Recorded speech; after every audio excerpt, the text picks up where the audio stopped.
Taqabbalallahu minna minkum taqabbal ya karim. Alhamdulillah kita lanjutkan pengajian kita ini bersama Baitul Mishkat, yakni satu pengajian yang di yang mengambil tajuk bekerja itu ibadah, malas itu dosa. Bekerja itu ibadah, malas itu dosa.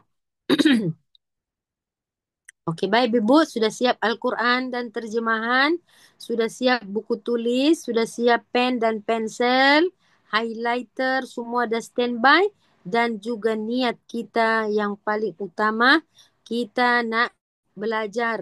Bukan hanya sekedar learn to know, tapi kita nak learn to be. Kita nak belajar bukan untuk supaya kita tahu, tapi kita nak menjadi orang yang tahu dan berbuat. Kita ingin menjadi ilmu itu diterjemahkan dalam segala tingkah laku kita. Kita nak Quran itu diterjemahkan dari teori menjadi amali. Daripada teori menjadi amali. Baik. Kita akan mulakan dengan satu tajuk yang mungkin ibu-ibu sudah pernah ikut ke, sudah tak pasti, tapi ini bukan kali pertama saya mengambil tajuk ini. Melainkan sudah ada beberapa grup tapi mungkin dah lama diorang dah lupa dah. Bekerja itu ibadah, malas itu dosa. Bekerja. Bekerja. Saya ingin memulakan dari satu hadis Nabi SAW. Bila sebut bekerja, bila kita sebut bekerja, sekejap Kak Manja. Saya dah kirim satu hadis ya, tolong di-share di dalam di dalam grup. Baik. Bila kita sebut bekerja, ibu-ibu, ada satu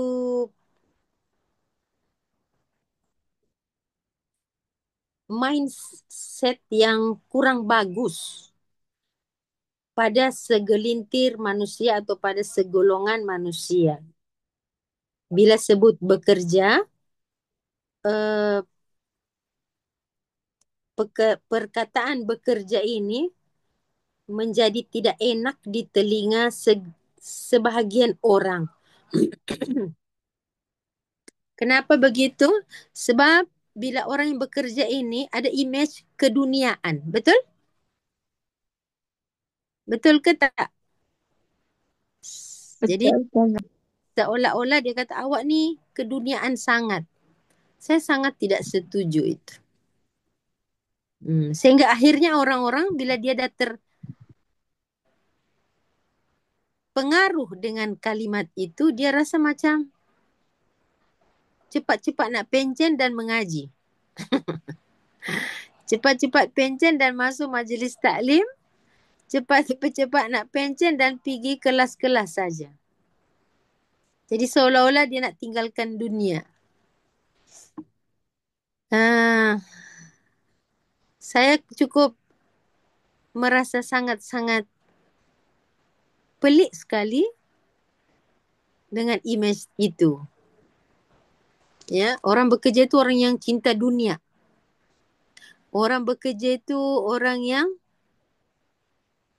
hubbud dunia. Okey, baik. Jadi mari kita take it out from our mind. Supaya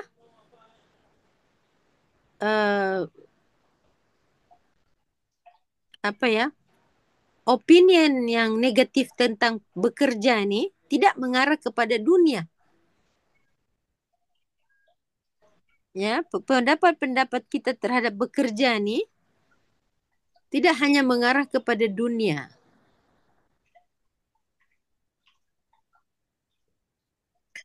Atau biasanya ada orang bila dia baru masuk majlis taklim, dia kata itulah dulu-dulu saya ni keduniaan sangat. Maknanya dia tak pernah merasa bekerja yang dulu-dulu tu adalah ibadah. Sedangkan dia sudah bekerja, sudah mendapat hasil, sudah dia bisa menikmati hasil, mungkin dia sudah pernah menyekolahkan anaknya dengan hasil itu. atau dia tidak pernah membantu orang, so dianggap itu bukan ibadah. Yang dianggap ibadah ini duduk di tikar sembahyang, doa, pegang tasbih, baca Quran. Itu je. Saya kurang setuju ibu-ibu kalau ada yang berpikir seperti itu. Jadi hari ini kita nak refresh. Bekerja itu ibadah. Jom kita lihat hadis yang Ustazah baru kirim tadi itu, baru send tadi kepada Kak Manja. Rasul sallallahu alaihi wasallam bersabda, "Man talabad dunya halalan isti'fafan 'anil mas'alah wa sa'yan 'ala ahlihi wa ta'attufan 'ala jarihi ja'a yaumul qiyamah wa wajhuhu kal qamar lailatul badar." Tolong dibaca itu artinya, Kak Anja. Man talabad dunya halalan. Maksudnya barang siapa mencari rezeki halal untuk menjaga diri daripada meminta-minta dan dengan Isti'fafan itu isti'faf, afaf. meminta-minta. Dia ada marwah untuk tidak meminta-minta. Dia talabat dunia halalan. Tujuannya isti'fafan. Anil mas'alah. Menjaga diri daripada meminta-minta. Yang kedua, wasa'yan ala ahlihi. Dan dengan tujuan memenuhi nafkah keluarga. Wa ta'atufan ala jarihi. Serta supaya dapat membantu tetangganya. Ja'a yaumul qiyamah. Nescaya dia akan datang pada hari kiamat. Wa wajuhuhu kal qamar lailatul badar. Dengan wajah yang berseri-seri seperti kamar bulan di malam purnama. Hebatlah. Jadi tak adalah timbul orang bekerja itu cinta dunia. Betul? Mama Ina ada ya? Hari ini tak ada kelas ya? InsyaAllah. Ada Ustazah, ada. Tapi skip sekejap dengan Ustazahnya kelas. InsyaAllah. InsyaAllah. Jadi bagaimana pendapat anda berjumpa dengan hadis ini? Berseri-seri? Seronok.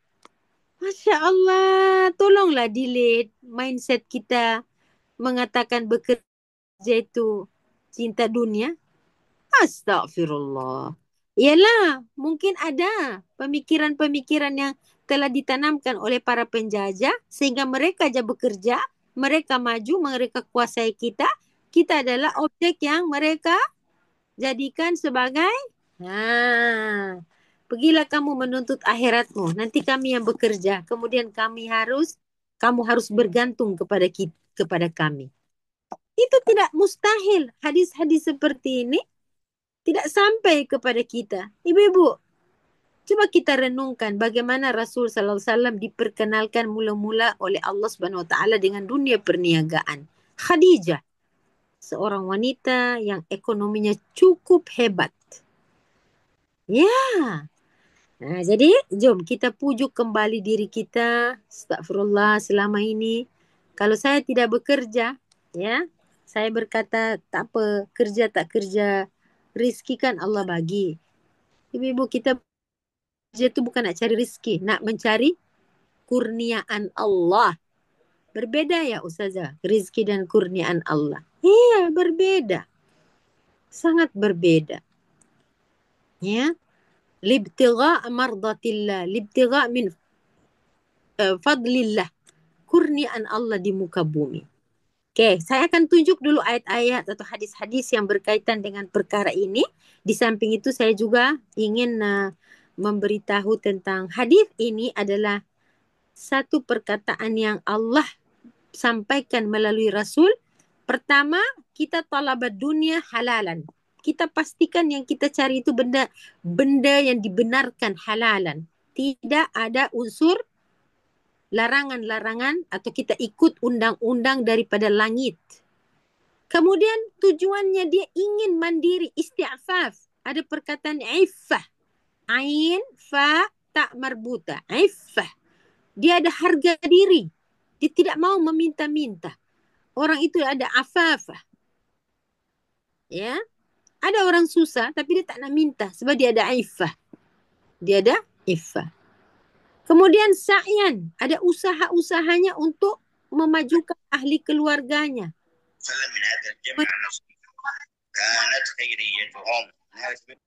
memenuhi kebutuhan ahli keluarganya. Yang ketiga, wa ta'attufan ala jarih. Dia bisa membantu tetangganya. Ini tujuan-tujuan kita untuk bekerja. Dan ingat, bekerja bukan untuk dapat duit. Ini kita kena luruskan juga. Contoh, saya bekerja di bidang fashion. Saya menciptakan atau mereka bentuk pakaian-pakaian. Jiran sebelah, saya membutuhkan seorang pekerja atau beberapa orang pekerja. Jiran saya tidak ada pekerjaan. Saya menawarkan dia mungkin menjadi sales ke, marketing ke, atau mungkin saya antar dia kursus untuk supaya dia bisa mempunyai skill, dia bisa membantu, atau dia ada hobi misalnya, atau dia ada bakat sebagai seorang tailor atau designer. Ini semua adalah satu bentuk pemanfaatan. Memberikan manfaat kepada orang lain. Bukan mesti saya bantu dia dengan uang. Tapi saya memberikan dia peluang. Memberikan dia kesempatan. Memberikan dia skill. Sebab itu saya kata, bila kita nak membantu seorang asnaf, janganlah kita membantu dia 7 turunan menjadi asnaf. Kita harus membantu seseorang itu daripada asnaf menjadi muzaki. Keluarga A, asnaf. A ni, asnaf ni. Makcik ni asnaf. Seorang kakak ni atau seorang remaja ni, dia seorang keluarga ni asnaf. Asnaf ni dia ada anak. Anak ni dia kahwin, dia pun asnaf juga. Melahirkan asnaf, melahirkan asnaf, melahirkan asnaf. 7 turunan asnaf. Lepas tu kita kata saya dah bantu mereka ustazah dari 1 orang jadi 10 orang asnaf. Itu bukan membantu, itu membuntukan masalah. Sepatutnya kita membantu dia. Cukuplah kakak dia asnaf atau nenek dia asnaf atau emak dia asnaf. Turunnya janganlah jadi asnaf. Kita tukar dia menjadi muzaki, orang yang memberi zakat. Jadi satu kampung jadi asnaf. Itu satu bantuan yang sangat tidak bijak. Tidak perlu kita berbangga. Keluarga kemarin hanya 2 orang asnaf. Sekarang dah jadi 7 orang asnaf dalam keluarga itu.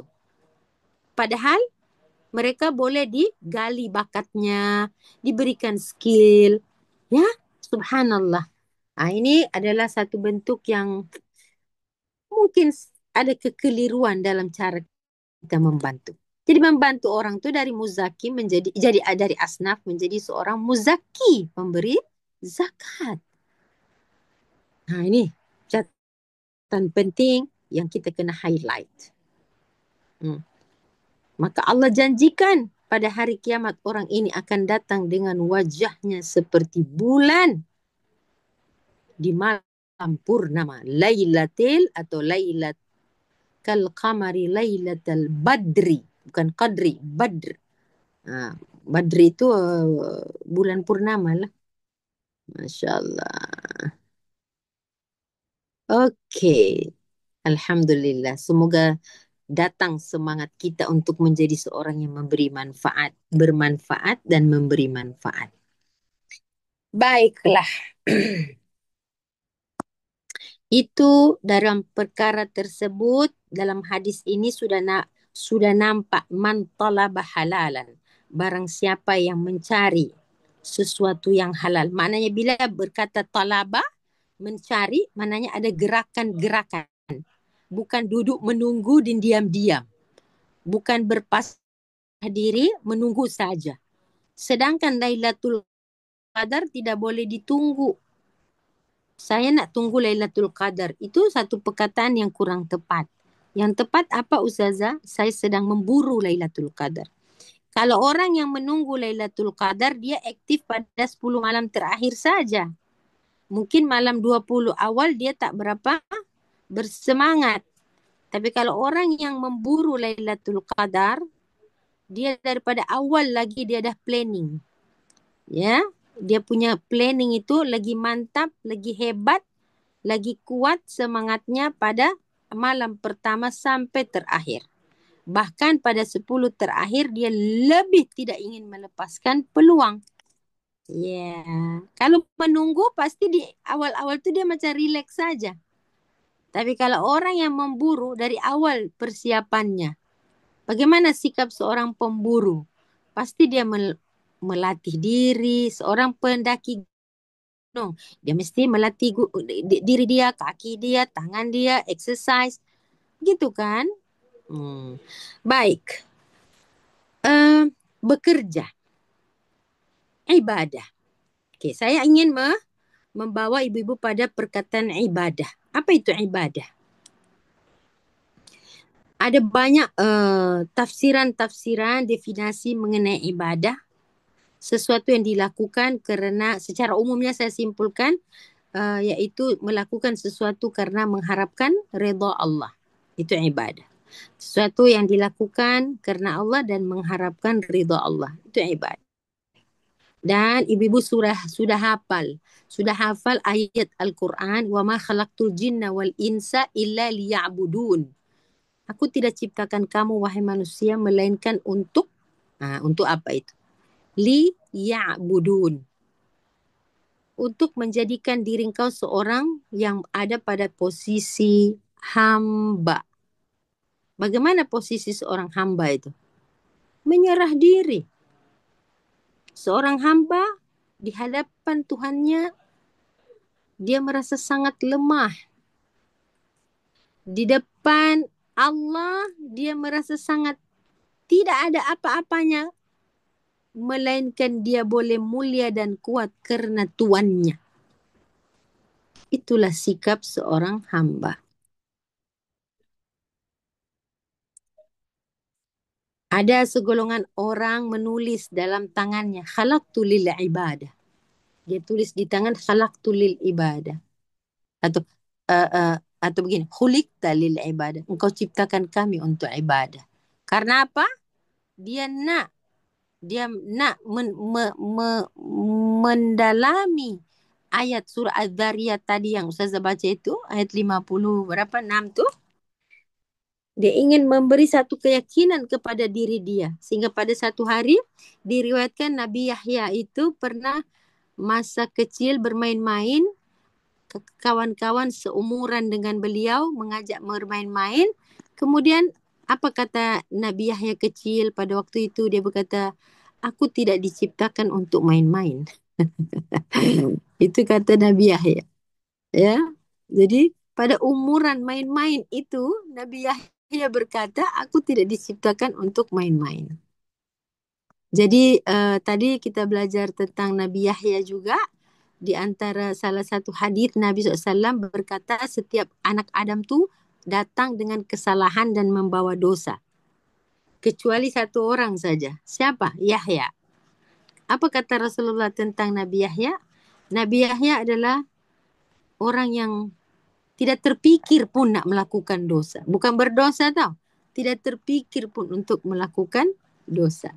Masya Allah ya ibu-ibu. Ya. Jadi tidak terpikir sama sekali untuk melakukan dosa. Sebegitu terjaganya beliau. Nah, ibu akan pergi kepada maksud ibadah ini dari kata ain ba'dal abdun. Isimnya ialah abdun. Abdun itu hamba. Dengan Allah kita adalah Abdullah. Dengan alam semesta kita adalah Khalifatullah. Dengan alam kita adalah khalifah. Dengan Allah sebagai pencipta kita adalah Abdullah. Bila Allah mengiktiraf kita sebagai seorang khalifah, kita disuruh untuk menggunakan potensi tafakkur atau fikir. Berfikir. So, kita punya hubungan. Kita punya hubungan dengan alam adalah tafakkur. Berfikir dengan alam. Kita punya hubungan dengan Sang Pencipta atau Allah itu sendiri ialah tadzakur. Tadzakur, zikrullah. Jangan sampai bertukar. Sebagai hamba kita harus tadzakur. Dan sebagai khalifah, potensi yang harus kita handalkan adalah tafakkur. Ya?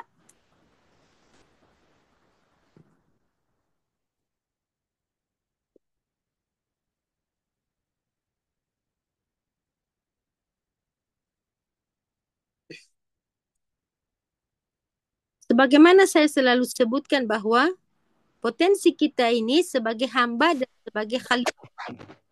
Dengan alam sebagai khalifah, dengan Allah sebagai hamba. Bila menjalankan tugas-tugas sebagai khalifah, kita harus berfikir. Dan pada masa yang sama tidak boleh terjejas daripada berzikir. Jadi two in one. Kita ada amanah two in one nih. Dan ketika kita sebagai seorang hamba di hadapan Allah, kita menguatkan potensi zikrullah tanpa harus meninggalkan berfikir dari mana kita datang. Mau apa kita di sini? Lepas tu mau kemana selepas itu? Jadi tidak boleh berpisah antara fikir dan zikir itu. Tidak boleh terpisah. Hari ini, kedua perkara tersebut langsung tak bersambung. Langsung terpisah. Padahal antara zikir dan fikir boleh dibedakan tapi tidak boleh dipisahkan. Antara berfikir dan berzikir dua benda yang boleh dibedakan. Memang berbeda pun. Tapi tidak bisa dipisahkan. Mana boleh Anda berzikir tanpa berfikir? Dan mana boleh Anda hanya berfikir tanpa berzikir? Sedangkan dalam diri kita terdapat unsur akal dan unsur rasa. Nah, ada orang dia nak berzikir, malas nak fikir. Ada orang terlalu rajin fikir, semua nak kena logik, semua nak kena rasional. Dia tertinggal pada berzikir. Tak boleh juga. Dia kena dua-dua sekali. Nah, untuk itu, ibu-ibu kena ingat lagi.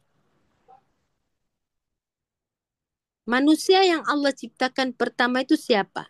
Nabi Adam kan?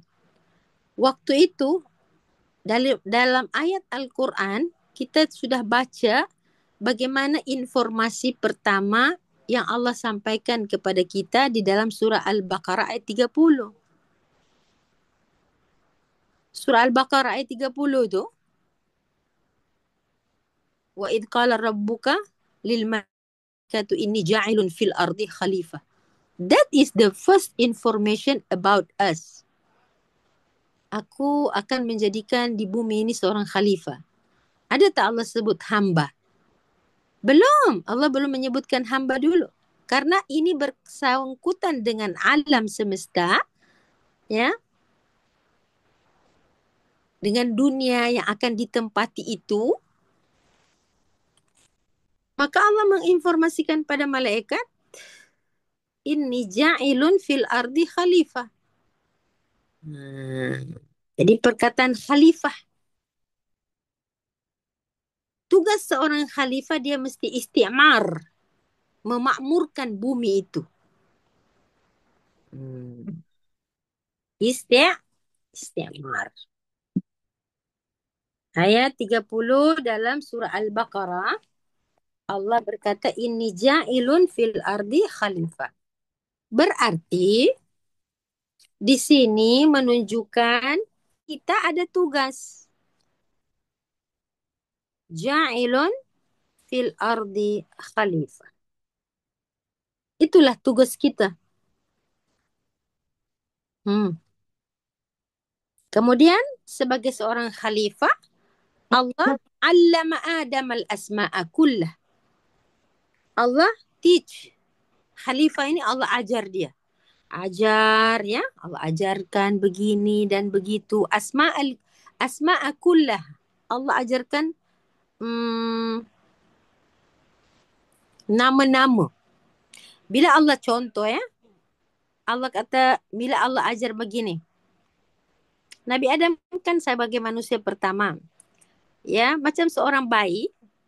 Kita masih bayi dulu. Kita tak tahu kecuali mak bapak. Itu pun karena sudah selalu mendengar, berhubungan dengan mak bapak. Kita sendiri tak tahu ini air, ini makanan, ini kotoran. Tak tahu kan? Jadi begitulah ketika Allah mengajar Nabi Adam alaihissalam. Contoh, bila Allah mengajarkan ini air, contoh. Bukan hanya ini air, Adam, ini untuk minum, ini untuk makan, ini untuk mandi. Bukan begitu. Cara Allah mengajar itu, once disebut air, contoh, maka segalian dengan fungsinya. Itu cara Allah mengajar Nabi Adam alaihissalam. Ya. Bagaimana pengajaran Allah kepada Nabi Adam? Allama Adam al-asma'a kullaha. Once dia tahu air, dia tahulah untuk minum, untuk mandi, untuk apa. Once dia ajar pokok, dia tahulah untuk apa. Once dia ajar satu benda, semua sekali. Ya, itu lengkap. Berbeda dengan para malaikat bila diajar oleh Allah Subhanahu wa taala. Ibu sekejap Ustazah. Sekejap, Ustazah ada tetamu sekejap.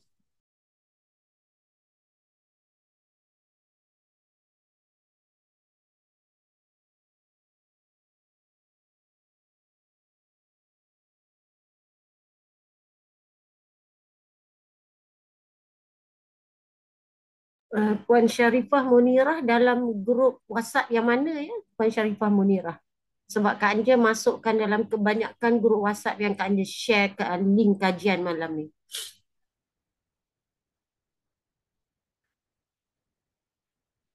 Anja tak pandai lah nak masukkan dalam ni. Siapa-siapa yang tahu nak masukkan dalam chat ni, hadis tadi. Saya ada dalam grup Puan Aliza. Okey. Saya, kalau Puan Aliza, nanti Kak Anja pas kat Puan Aliza ya. Okey, baik. Okey, baik. Terima kasih. Sebab saya bukan admin, jadi sebab grup tu hanya admin je yang boleh share. Okey, saya share pada Puan Aliza atau Fariza. Sekejap ya. Okey. Baik. Okey, Bibu. Kita sambung, Bibu. Okey, boleh dengar ya.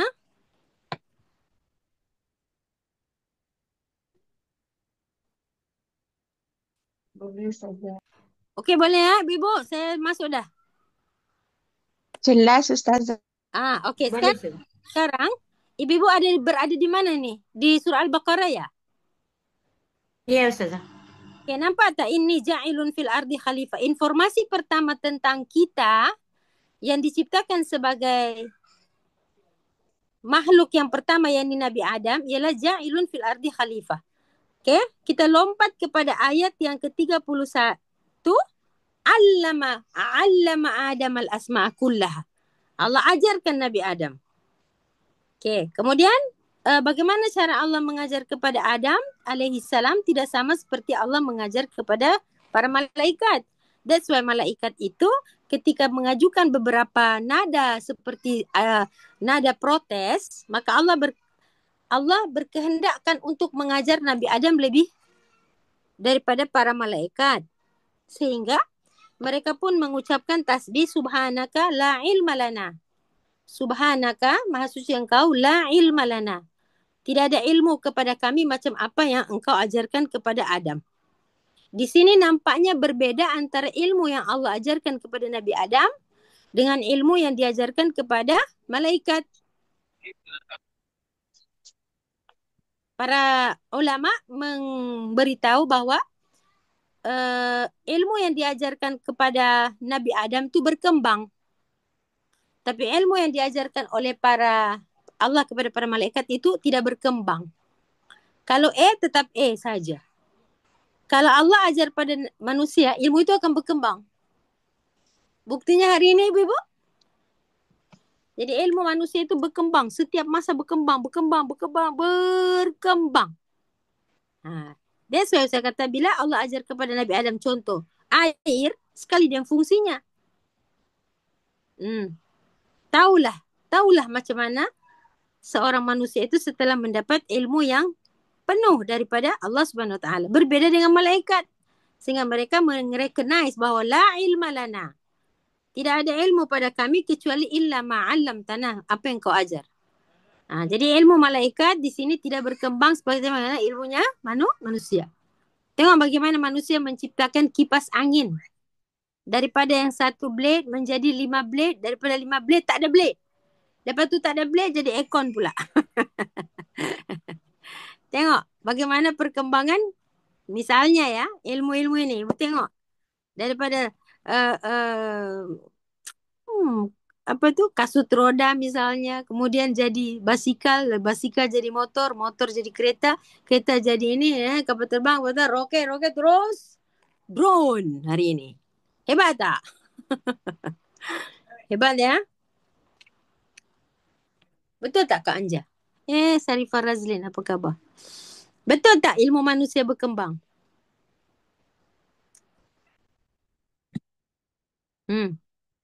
Berbeza tu dengan ilmu malaikat.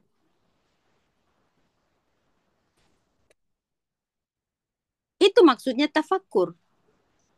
Disitulah kekuatan daya fikir yang Allah tanamkan kepada makhluk yang bernama Al-Insan.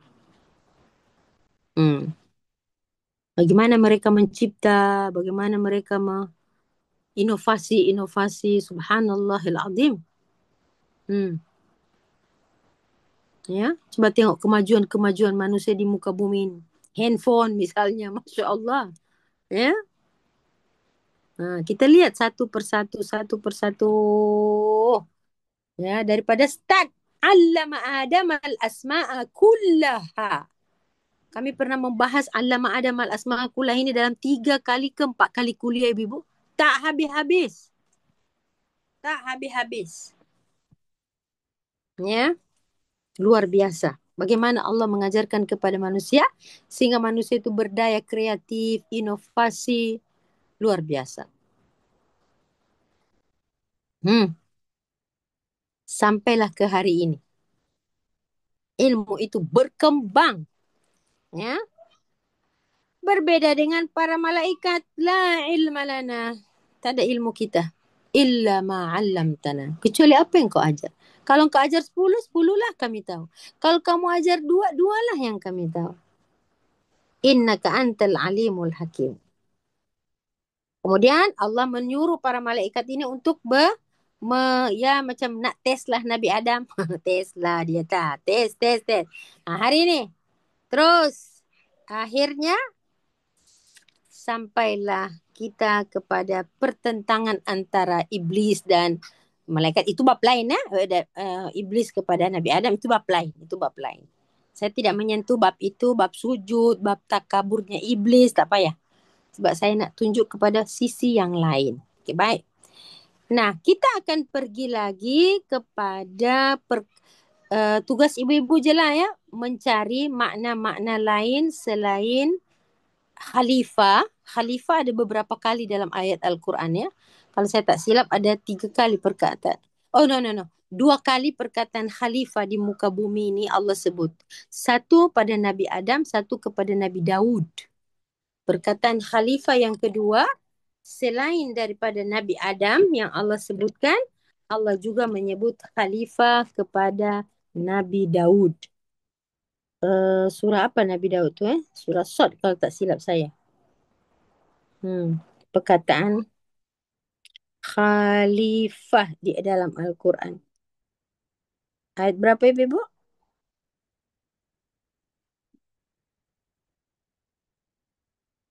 Ya betul. Surat Sad ayat 26. Jadi kata khalifah dalam Al-Quran ada 2 kali saja. 1 di dalam surah Al-Baqarah ayat 30. Itu berkenaan dengan Nabi Adam. 1 lagi Nabi Daud. Dia Daud inna ja'alnaka khalifatan fil ardi fahkum bainan nasi bil haq wala tattabi'il hawa fayudillaka an sabilillah innal ladina yudillunaka an sabilillah lahum adabun syadid bima nasu yaumal hisab. Okey, buat catatan cantik. Perkataan khalifah hanya 2 kali saja dalam Al-Quran. 1 kepada Nabi Adam, 1 kepada Nabi Daud alaihi salam.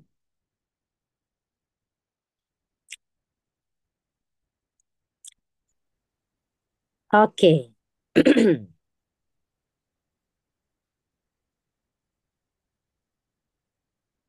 Yakni surat Sad, ayatnya ayat 26, surah 38 ya, surah As-Sad.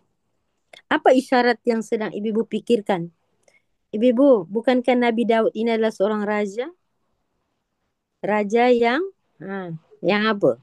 Yang hari ini siapa yang tergila-gila kepada Nabi Daud ni siapa? Orang Yahudi kan? Apa lambang orang Yahudi itu apa? Bendera David Star. David Star. Bendera Yahudi itu apa? Lambang dia apa? Segitiga 2 biji terbalik, betul tak? Kan? Bukan mereka tak tahu ayat ni, Ibu. Bukan mereka tak tahu. Coba ya bayangkan tu. Khalifah. So, tak heran kalau mereka ada satu ambisi untuk menguasai dunia. Tak heran. Ya, ada ambisi yang besar untuk menguasai dunia, terinspirasi daripada Daud itu yang dijadikan khalifah oleh Allah Subhanahu Wa Taala di dalam kitab kita Al-Quran. Pasti selama ini kita tak kisah benda tu. Betul tak? Kita tak perasan pun, kita pun tak ambil tahu, kita pun rasa, iya ke? Surat Sad. Jadi kalau ada kajian nanti, boleh membandingkan antara suratul Baqarah tadi dengan surah Sad, bagaimana apa mesej di sebalik Allah menyebutkan Nabi Daud tu khalifah dan bagaimana reaksi pihak lain menanggapi ayat ini. Bagaimana kerajaan Daud ketika itu, dan itu menjadi satu benda yang Yahudi itu terobses dengan Nabi Daud dan Solomon. Ya, 2 nabi itu. Okey, itu bab lain. Tapi yang penting hari ini Ustazah dah ceritakan tentang kekhalifahan yang Allah tujukan kepada Nabi Adam dan Nabi Daud. Dan benarnya kekhalifahan Nabi Daud itu luar biasa. Luar biasa. Baiklah. Jadi ibu-ibu, seorang Nabi ada yang Allah tunjukkan menguasai dunia ini dengan kehebatan yang luar biasa. Ya, yaitu Nabi Sulaiman dan Nabi Daud. Bagaimana mereka memimpin. Ya, subhanallah. Dan kita lihat sekarang perkataan dalam surah Nur. Saya teringat surah Nur ni. Surah An-Nur. Surah An-Nur itu ayat 5, surat 24, ayat 50.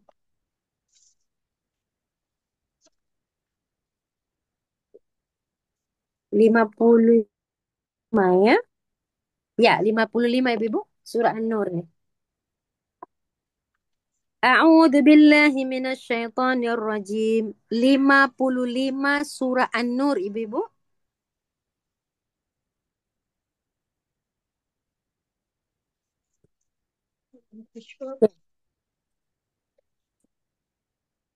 Sudah? Ini adalah kelas pertama, tajuk bekerja itu ibadah ya. Sebelum ini tajuk kita ialah janji Allah kan? Betul tak? Okey, salah satu di antara janji Allah ini Kak Manja, wa'adallahu alladhina amanu.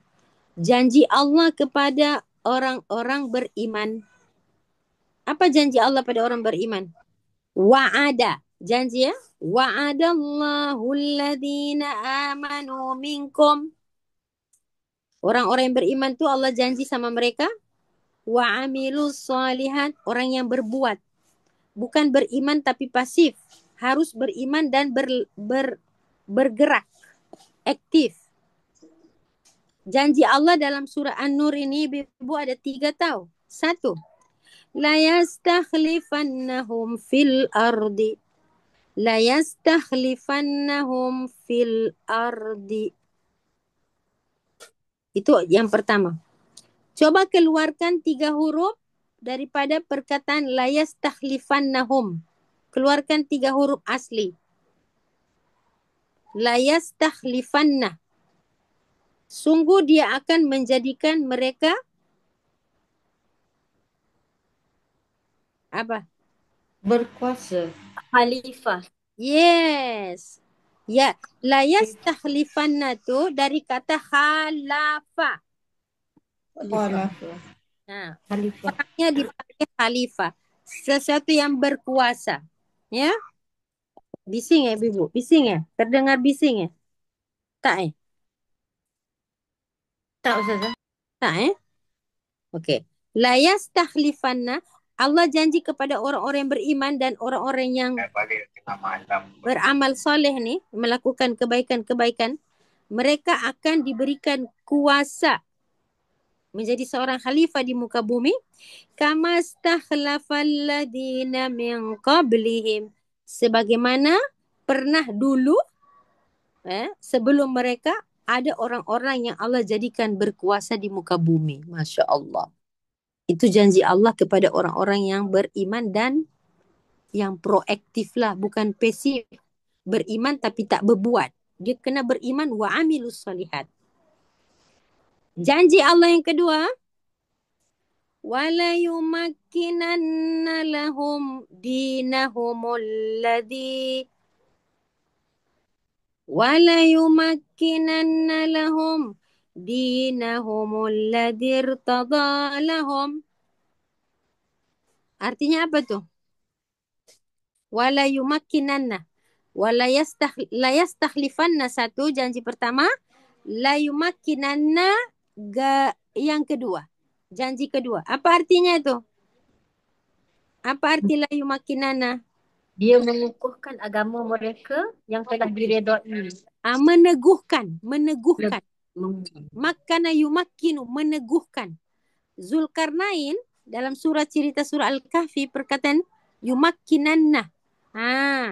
Ini adalah satu bentuk bagaimana Allah teguhkan kedudukan mereka. Bila mereka berkuasa, mereka bukan penguasa yang lemah, tapi mereka adalah orang-orang yang diteguhkan kedudukan itu. Tidak mudah digoyang, tidak mudah digoncang, tidak mudah termakan oleh dunia, terpengaruh oleh dunia. Karena apa? Yang mengukuhkan kedudukan mereka ialah Allah, dan misi dan vision mereka adalah untuk mendirikan agama Tuhan di muka bumi. La yumakkinanna lahum dinahumul ladzi irtada, yang dia redai kepada mereka. So, din di situ menunjukkan ketauhidan, cara hidup berdasarkan rule yang Allah tetapkan. So, pemimpin-pemimpin ini adalah orang-orang yang diserahi amanah untuk menjadi khalifah, dikuatkan, dikukuhkan kedudukan mereka, bukan nak berkuasa dengan semena-mena, menerapkan tiran mereka, bukan ya, rejim mereka, bukan. Okey, janji Allah yang ketiga. Wala yubaddilannahum min ba'di khawfihim amna.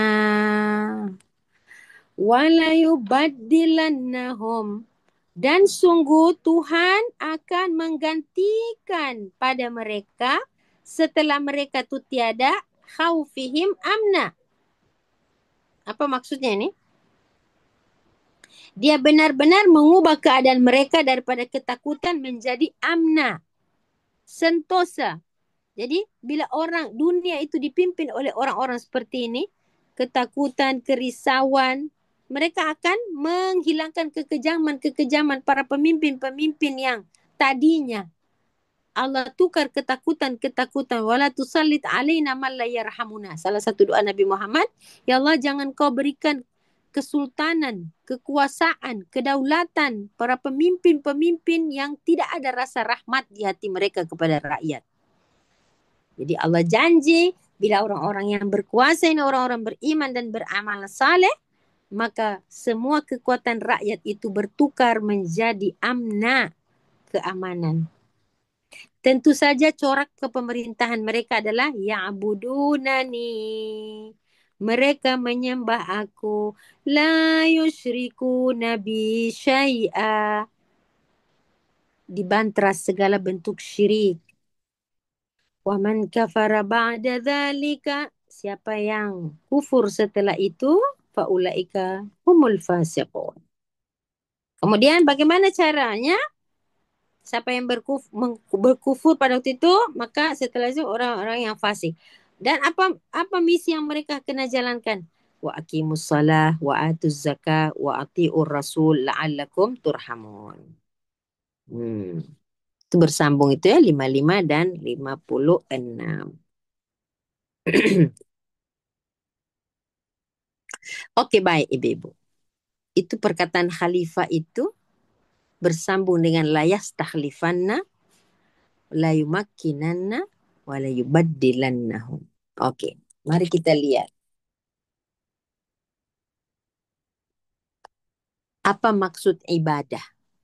Apa maksud ibadah? Ibu-ibu, ibadah nih dalam Al-Quran, dalam Islam terbagi beberapa bahagian tahu. Ya, bagi bagian. Kalau dari segi pelaksanaannya, ibadah itu terbagi dua. Satu apa yang disebut ibadah mahdha dan ghairu mahdha. Apa itu mahdha? Ibadah ritual. Itu ibadah-ibadah khas. Satu lagi ibadah ghairu mahdha. Ibadah yang umum. Ini berdasarkan pelaksanaannya. Ada yang khusus, ada yang umum. Ya, yang khusus dan yang umum. Oke, yang kedua, berdasarkan pelaksanaan anggota badan. Ada ibadah yang jasmaniyah. Ada ibadah yang ruhaniyah. Ada ibadah yang maliyah. Apa itu Ustazah? Pertama, kalau berdasarkan anggota badan kita yang akan melakukan ibadah itu kan, ibadah jasmaniyah.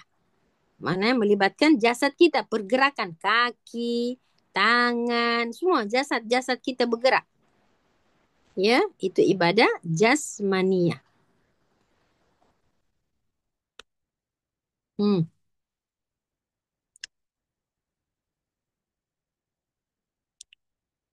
Ada lagi ibadah yang disebut ibu-ibu ibadah ruhaniyah.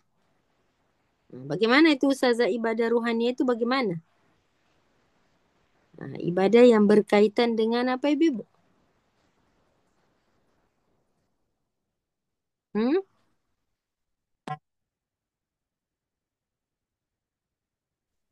Rasa, takut, harap, itu semua. Yang berkaitan dengan badan itu seperti apa? Ya, kita bersolat, gerakan-gerakan, kita berpuasa. Itu semua adalah ibadah-ibadah jasmaniah kita. Kalau melalui rohaniah itu macam apa? Kita punya cinta kepada Allah, kita punya rasa raja, khauf, tawakal, ikhlas. Ini semua ruh. Berkaitan dengan rasa. Ada lagi ibadah yang disebut sebagai ibadah lisan. Macam mana tu ibadah lisan? Ya, membaca Quran, berzikir, ya, tasbih, tahlil, takbir. Ini semua berkenaan dengan lisan kita. Ada lagi ibadah yang disebut mal, harta.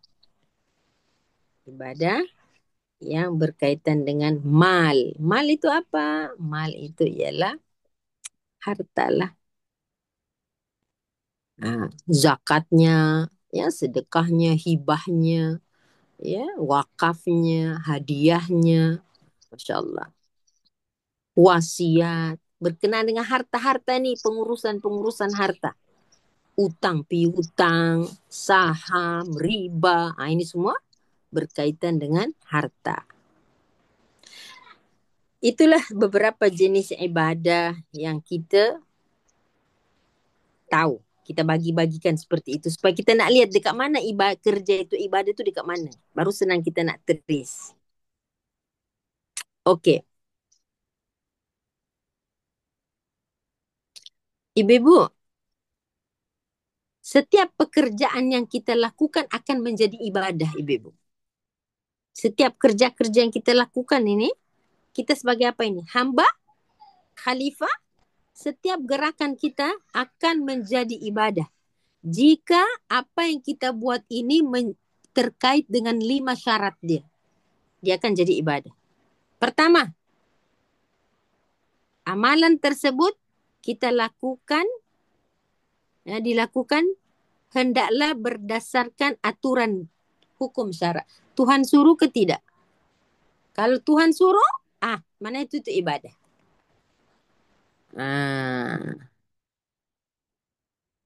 Kalau itu Allah perintah, salah satunya apa? Memakmurkan bumi. Allah suruh memakmurkan bumi. Nabi suruh menanggung keluarga. Jadi kalau menanggung keluarga pastilah melakukan satu pekerjaan-pekerjaan. Bila amalan yang kita lakukan itu hendaklah disuruh oleh Allah. Kalau Allah suruh, maknanya adalah hukum syaraknya, aturannya. So you have to follow rule itu. Maka itu menjadi satu bentuk peribadatan. Yang kedua, kita buat tu niat kita. Kenapa you bekerja ni? Kenapa you buat ni tanam bunga? Kenapa you tebang hutan? Kenapa you buat jembatan? Oh, ini Allah suruh sebab untuk kemudahan. Memberi manfaat. Niat saya untuk, jika ianya begitu, dikira itu sebagai ibadah.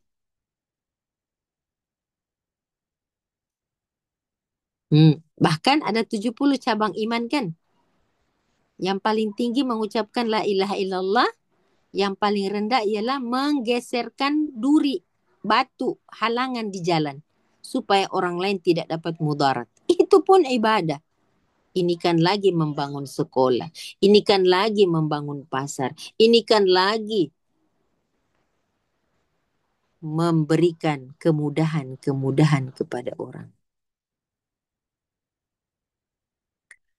Yang ketiga, macam mana Ustazah benda tu dikira ibadah oleh Allah? Jika kita buat itu dengan sebaik-baiknya. Tidak sekadar asal jadi. Kita buat itu dengan itqan. Itqan itu apa? Profesional. Kita buat tu semampu kita. Bukan asal jadi. Bukan asal jadi. Yang penting dah buat dah. Jadi artinya ketika kita melakukan sesuatu, ya, kadang-kadang kita menuntut hak kita, tapi kita tidak melakukannya berdasarkan kewajiban. Manusia ini dia lebih rajin menuntut gajinya full, padahal dia menjalankan kewajibannya tidak full. Contoh dia masuk kerja sepatutnya 8 jam sehari kan. Kalau dia masuk 6 jam, bos dia bagi 6 jam, mesti dia marah. Betul tak? Padahal dalam setahun tu ada berapa cuti? Ada yang 2 minggu, ada yang 3 minggu. Tapi kadang-kadang kita pun, tak apa, kita ambil MC walaupun tak sakit. Karena apa? Office menyediakan kebenaran untuk ambil MC sekian hari. Karena apa? Semata-mata kerana Allah ke kerana kita tak nak gaji kita kena potong? Itulah akan diuji keamanahannya kita, amanah kita itu. Jadi amalan yang kita buat hendaklah seelok-eloknya. Jangan asal jadi, jangan pandai hanya menuntut kewajiban, sedangkan kita memberikan hak itu asal-asalan saja.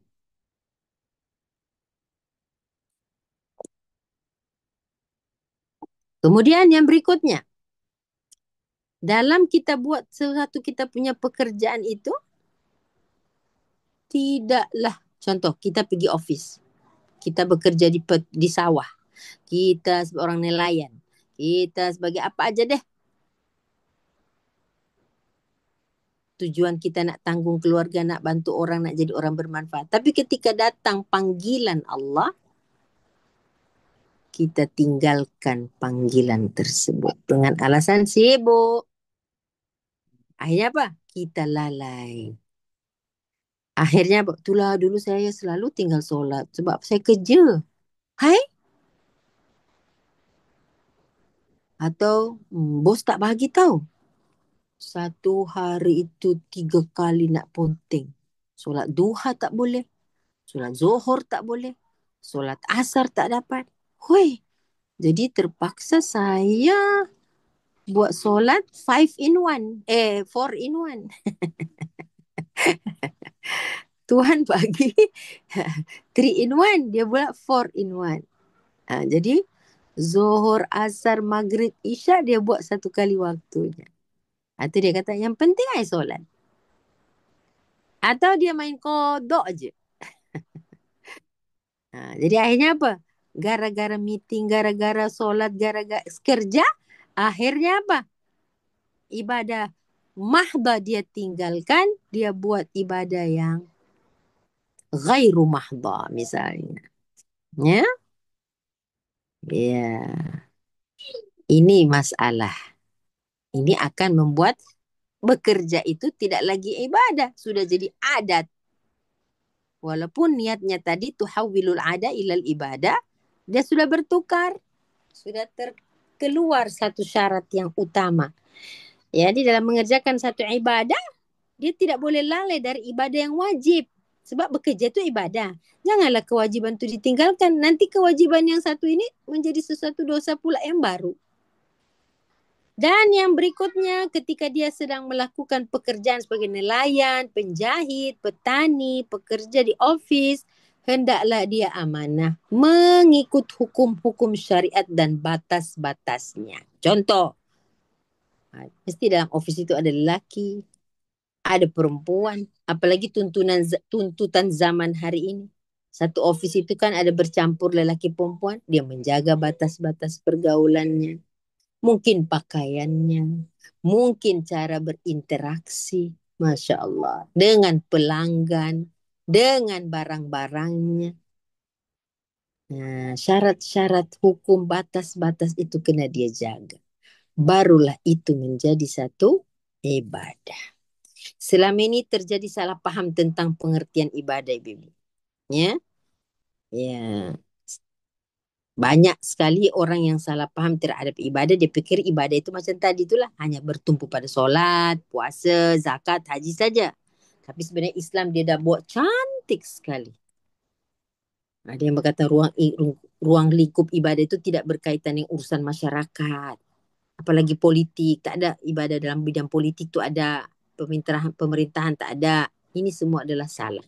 Dalam menjalankan anda sebagai seorang pemimpin, anda kena amanah.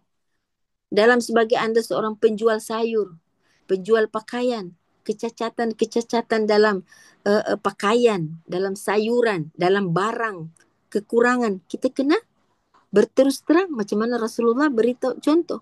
Rasulullah pernah memerankan figurnya sebagai seorang nabi, seorang ayah, suami, kakek, peniaga, kawan, sahabat, panglima perang. Apa yang tidak dicontohkan oleh Rasulullah? Seorang tetangga, Masya Allah. Komplit semua Allah tunjukkan kepada Rasulullah SAW. Nah jadi Ibu, untuk tahu, Ustazah, saya nak tahu apakah Allah reda atau tidak reda kepada usaha-usaha saya tu. Macam mana tu? Allah reda. Saya nak tahu. Okay lah, saya dah faham dah. Kerja itu ibadah. Tapi saya nak tahu pula. Allah reda ke tidak benda-benda yang saya buat ni? Ya? Kalau tadi dikategorikan ibadah ke bukan? Sekarang, ya, okey. Dah ibadah dah ni. Sekarang nak tahu pula. Allah reda ke tidak Ustazah? Okey. Kata ulama ya. Salah satu daripada ulama yang selalu kita jadikan rujukan pada bab-bab ini. Misalnya Imam Al-Ghazali, Imam Ahmad As-Sakandari, Ata'illah As-Sakandari. Mereka berkata, coba cek dalam you punya amalan atau usaha-usaha ini ada tak 6 perkara nih? Apa itu 6 perkara itu? Oke, Bibu boleh catat. 6 perkara itu apa? Misalnya gini. Usaha yang kita buat itu, kata para imam, ialah husudul kifayah wal mu'asa lil fuqara wal masakin. Usaha yang kita jalankan selama ini, adakah benda itu bisa mencukupi keperluan kita dan bisa tak bantu orang lain? Kalau yes, mana insya Allah Allah ridha. Usaha-usaha kamu itu dalam bekerja itu, adakah dia sudah bisa mencukupi dirimu? Dan juga kecukupan itu bisa berbagi dengan orang lain, al-fuqara wal masakin? Jika ya, artinya dalam pada penghasilanmu itu engkau membahaginya menjadi beberapa bagian. Untuk engkau pakai, untuk orang lain punya, dan untuk engkau di akhirat. Dibagi 3. Gitu. Jadi kalau contoh, kalau dapat gaji untuk you pakai, boleh ada simpanan untuk masa depanmu, dan boleh kau bantu untuk orang lain selain keluargamu. Lil fuqara wal masakin. Kalau yes, insya-Allah 1 poin telah mendapat keridaan Allah. Poin kedua apa? La yuhlihimul asbab an zikrillah. Usaha-usaha kalian itu tidak melalaikan daripada zikrullah. Usaha-usaha itu tidak melalaikan daripada zikrullah. Maksudnya tidak melalaikan dari zikrullah itu ialah lelaki yang tidak dilalaikan daripada zikrullah. Maksudnya solatnya terjaga. Kalau ada majlis taklim, dia tak boleh pada waktu bekerja, tapi dia ada peruntukan waktu, mungkin malam, mungkin pada waktu Sabtu Ahad. Silaturahim dengan keluarganya dan keluarga istrinya. Ya, Al-Qur'annya terjaga, akhlaknya terjaga. Tidak melalaikan dia seperti apa yang selalu kita sebut. I tak sempatlah ni, tak sempatlah itu. Tak. Dia kena berusaha untuk bagaimana supaya mendapat redha Allah. Mungkin ada jadual timetable yang dia uruskan. Cuma kita biasa dengar, tak apalah nanti kalau dah pencen, I pergilah masjid. Seolah-olah dia bekerja itu 24 jam. Tak sempat. Kita mintalah kepada Allah. La sahla illa ma ja'altahu sahla wa anta taj'alu sa'ba idza syi'ta sahla. Ya Allah, tolong mudahkan saya. Kan? Jadi usaha-usaha dia itu tidak membuat dia lalai. Yang ketiga,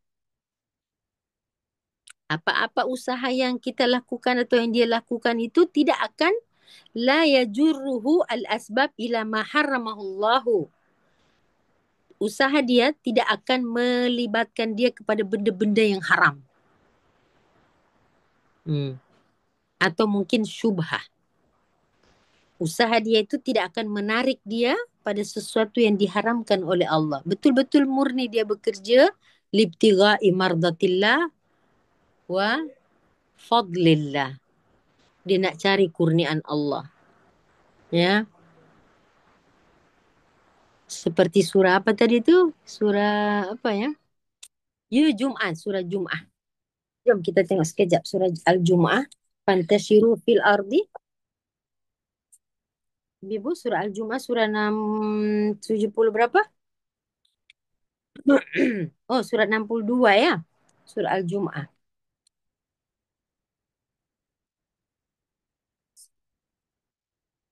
Ayat 9, 10, 11 tu kan bercerita tentang idza nudiya lis-salah yaumil jum'ah fantashiru fil ardi. Kalau kamu mendengar seruan pada hari Jumat, cepat-cepat darul bai', tinggalkan jual beli. Pergilah. 62 ya. 9, 10, 11. 3 ayat terakhir. Ya ayyuhalladzina amanu idza nudiya lis-salah. Kalau sudah berbunyi panggilan hari Jumat untuk solat, miyaumil Jum'ah, Fas'au ila dzikrillah. Kamu kena bergegas ila dzikrillah. Jangan sampai kamu punya bai'. Bai' itu jual beli. Melambangkan satu simbol perniagaan, pekerjaan kamu. Wadharul bai'. Tinggalkan tu semua. Karena apa? Ada panggilan di yaumil Jum'ah. Solat Jum'ah ni. Dalikum khairul lakum in kuntum ta'alamun. Sama dengan kita ni, ya, ibu-ibu. Kita kan tadi sudah bilang bahwa tugas kita Allah ciptakan untuk apa? Liya'budullah. Liya'budullah. Untuk menghambakan diri kita kepada Sang Pencipta. Ibu-ibu, semua kita yang ada di Zoom hari ini, tidak ada yang tak ada handphone. Semua ada handphone. Apakah tugas handphone itu? Kita beli supaya orang panggil kita, kita bisa dihubungi. Sekarang, apa yang berlaku pada kita hari ini? Mari kita buat comparison. Okay, handphone di tangan anda itu supaya bila ada panggilan, anda jawab. Apa yang berlaku apabila handphone itu telah mempunyai tugas lain? Contoh, anda suka main game. Bila ada panggilan suami ke anak ke isteri, anda tak nak jawab. Apa jadinya orang ini? Apa pertanyaan orang yang panggil? Contoh, Ustazah dipanggil-panggil sama Mama Ina. Ustazah, saya call Ustazah 10 kali loh. Kenapa tak angkat? Mesti ada keheranan kepada Mama Ina kan? Handphone tu tugas, oh iya saya tengah dengar lagu lah Mama Ina. Jadi handphone tadi telah error gara-gara orangnya. Kan? Loh, handphone Ustazah rosak ke? Tak rosak. Atau saya menggunakan handphone ini hanya untuk selfie je. 10 panggilan saya tak jawab. Apa pertanyaan anda untuk saya? Rosak ke handphone Ustazah? Tertinggal ke handphonenya? Tak, bukan handphone tu rosak. Orangnya yang rosak. Sama dengan kita, Allah dah bagi tahu tugas kita tu ibadah. Tapi bila panggilan azan datang, kita buat perniagaan. Apa yang jadi pada kita? Perniagaan rosak ke kita yang rosak? Kita lah yang rosak. Yang error tu bukan perniagaan tu. Ha. Betul tak? Coba. 10 orang memanggil. Kita tak jawab. Kenapa? Tak, I beli handphone ni untuk I nak main game je. I beli handphone ni, you panggil 100 kali pun I tak nak jawab. Handphone ni tidak diciptakan oleh si pembuat atau si kilang handphone tu untuk kau main handphone, main game. Atau kau nak Shopee 24 jam. Atau dan lain-lain. Mungkin kalau kau nak Shopee tu atau nak live ke apa, tentu ada handphone sendiri. Panggil saya pada handphone ini sebab yang ini saya tidak gunakan untuk panggilan. Contoh. Terpaksa kita mengadakan 2-3 biji handphone. Tapi tujuan handphone tu dibuat bukan untuk itu. Tujuan handphone dibuat memang untuk dipanggil di mana-mana saja kita berada. Tapi kita telah menyalahi fungsi handphone itu.